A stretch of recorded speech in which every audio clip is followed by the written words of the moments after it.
Hey everybody, and welcome back to another exciting episode of 7-Minute AE Tutorials. Actually, we won't be doing AE tutorials today. I'm going to try something a little bit different. Now, we're still going to have the tutorials and the quick tips, but I wanted to do something a little bit more conversational and casual. Something where I can kind of walk through a problem and explain why a certain thing should be done the way that I think it should be done. Maybe I'm right, maybe I'm wrong, maybe there's a reason why this kind of format isn't really used for tutorials. Please let me know in the comments if you think this kind of video isn't for you or if you want just the tutorials. So I look forward to hearing your thoughts on that. But I want to call this something different because it's not really 7-Minute AE tutorials. Maybe something like After Effects Studio with Jeff Knight.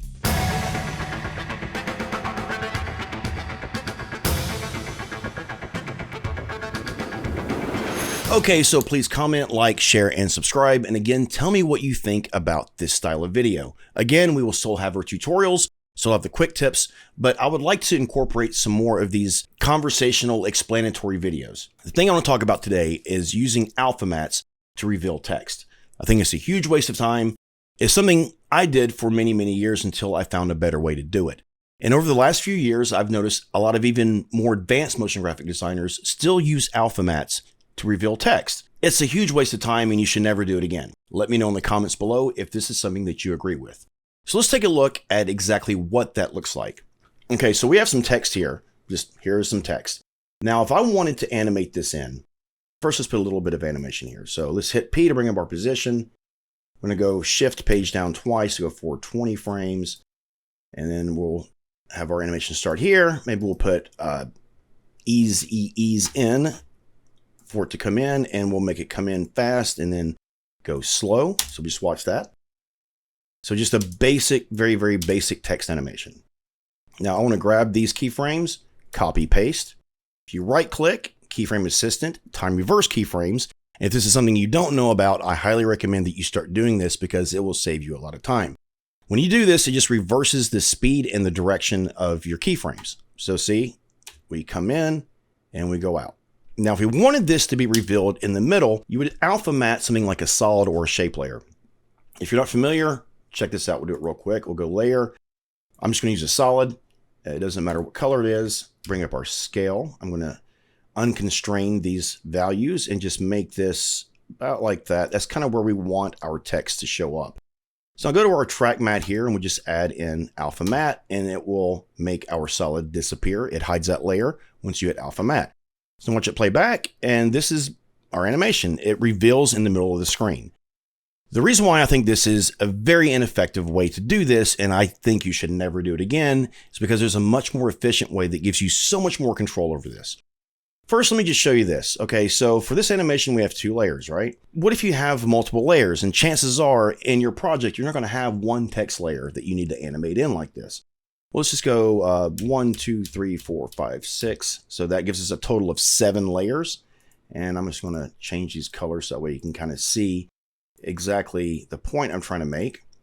Let's go through here and just make all of these different colors. Basically, I'm grabbing the text and it's matte just to kind of show you how many different layers we have of this. Those right there. Okay. So we have all these layers. We only have 7 layers of text, but we have 14 layers in our timeline. It just clutters things up and it makes it so much more cumbersome. There should only be 7 layers in this timeline, not 14. Okay, so now I'm going to get rid of all of these other layers I duplicated. So another issue you have is chances are your text isn't always going to need to come in the center. You're going to need to move it around. If you insist on using alpha mattes, a way around that is you can parent your text layer to your solid. Bring up your position, and now you can move your solid anywhere you want and still retain that same animation. So you can move this wherever you want, and you're good to go.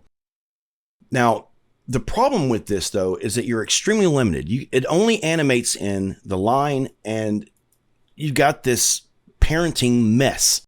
So there's a much more effective way of doing this, and I'm going to show you that right now. So let's change our track matte back to no track matte. We'll get rid of that solid. And we just highlight our position and click on the stopwatch to get rid of all of those. Just going to make sure this is centered up again, 960 by 540. I would imagine the reason why a lot of people don't use this method is because it uses text animators. Now, text animators can be very overwhelming. Becoming proficient at it is another course all by itself. However, there's a few settings, if you remember, you can do this and it will take care of about 90% of the situations that you need to reveal text. So let's go ahead and do this. Let's open up our text layer, and all text animators come in through the animate button. So we're just going to add in a position. And the thing about text animators, whenever you animate your text in, whatever properties you have for your transform properties, meaning your anchor point, position, scale, rotation, and opacity, that's where your text is going to animate to. So the text animator for the animation in is only setting the value for where you want your text to begin. So as you can see, our text animator here position is 0, 0. That means that this position is 0 pixels from the center of your text layer. Okay, so I'm going to move the beginning of this animation, say down 150 pixels. So that way we start down here. And then we open up our range selector. This is where things start to get overwhelming. And I think this is what turns people off about using text animators. However, I'm going to show you just a few settings. If you use these, it will take care of most of your problems. First thing you want to do is change your shape from square to ramp up. Okay, and then you want to change your ease low to 100%.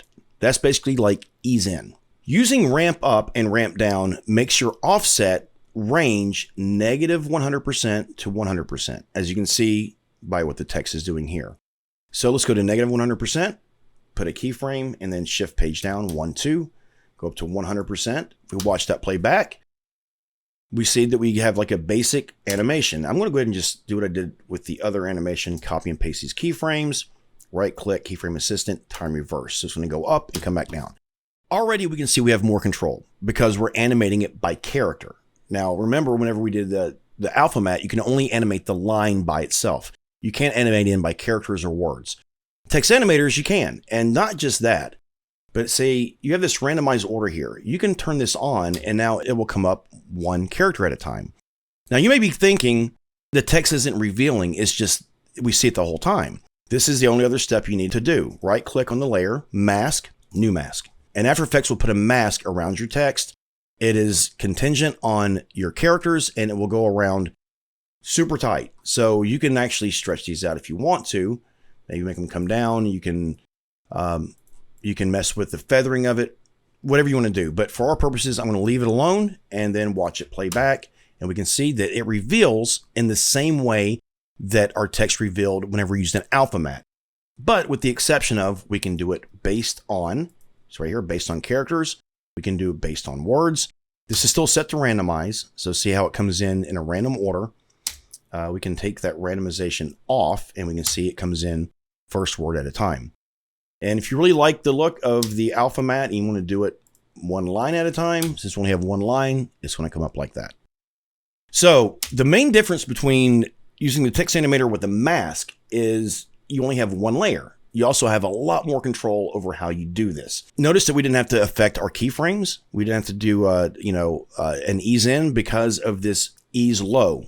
Like I said, the ease low, think about that as ease in. But whenever you use text animators to animate your text in, just remember these few settings.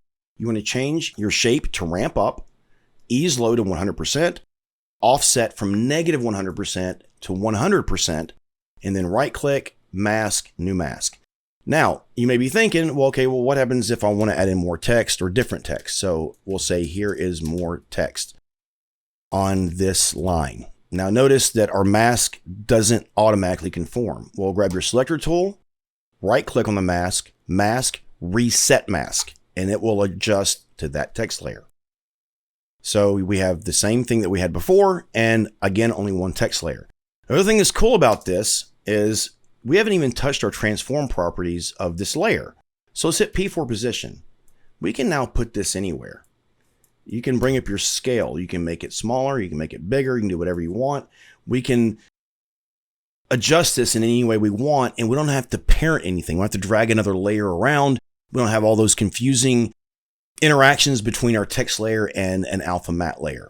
So for these reasons, I believe using alpha mattes to reveal text is not effective, is something that I don't think you should do. And I think this is something that honestly, you should take my guidance on, because trust me, it saves a lot of time. It saves a lot of space in your project file. And it's something that will really speed up your workflow. Not to mention, you're going to learn something new. Whenever you work with text animators, I get it. They're really, really overwhelming and intimidating. There's a lot of different settings.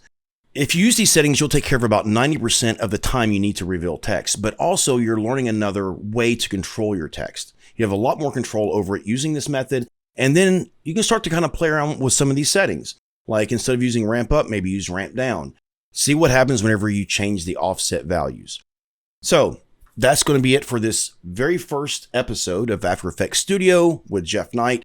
Again, please let me know in the comments below if this is something that you would like to see more of, if you never want to see it again, or if there's a topic you would like for me to cover, and maybe compare two different ways of doing the same thing and give my thoughts on what I think is most effective. Again, don't worry, we'll still have the tutorials, still have the quick tips and all that good stuff, but I wanted to add in this just as another learning tool. As always, thank you so much for watching, and I'll see you next time.